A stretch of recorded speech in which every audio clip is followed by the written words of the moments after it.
Walaupun konten sederhana, tapi berhak untuk dihargai. Oke, teman-teman. Di sini aku mau cerita sedikit mengenai barter produk ya. Dimana sebagian seller itu pasti menawarkan barter produk untuk kita sebagai konten pemula. Ya, bisa dilihat followernya masih di bawah 2.000 atau 3.000. Tapi kadang kita menghabiskan waktu juga sama seperti KOL yang udah besar. Kita juga memikirkan ide, kita juga tag konten apa sampai berjam-jam. Mereka nggak mikir ya kalau kita menghabiskan waktunya sama juga seperti mereka.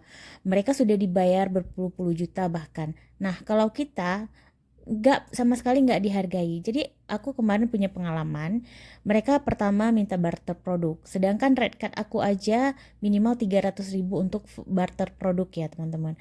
Kan murah, tapi kenapa kalau kita itu seakan-akan susah untuk dipercaya?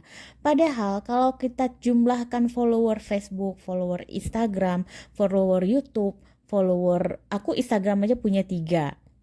Satu itu untuk jualan yang khusus fashion, terus ada yang khusus untuk home living, dan satu lagi sedang lagi aku buat yang khusus home living karena yang akun pribadi aku ngerasa nggak naik-naik.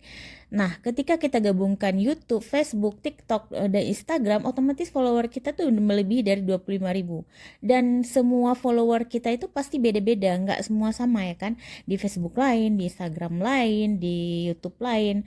Tapi mereka nggak ngelihat itu loh teman-teman. Mereka hanya ngelihat satu akun aja. Jadi di akun TikTok aku punya 2 akun, akun pribadi dan akun home living. Jadi dua-duanya sekarang udah aku aktifkan semua. Nah, di sini aku ngerasa bahwa sesuatu hal itu dia nggak dihargai banget ya. Teman-teman ada ngerasa gitu nggak sih kalau sekarang? Nah, ini aku sambil bersih-bersih kulkas nggak apa-apa ya, karena aku juga baru nemuin cairan yang ini juga salah satu barter produk, tapi mereka nggak pernah minta brief, nggak pernah minta revisi.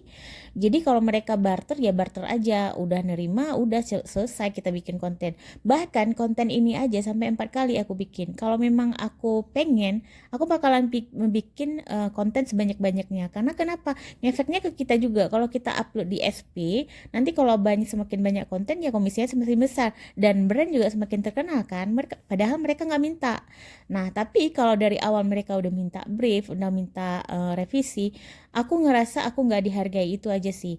Kalau memang mereka pengen aku minta brief, minta revisi, harusnya mereka bayar aku sesuai rate card aku. Kalian rekat kalian berapa sih? Semoga ya dengan doa-doa ini aku suatu saat besar dan mereka bakal nyesel karena pernah nolak-nolak aku dan nolak kalian semua.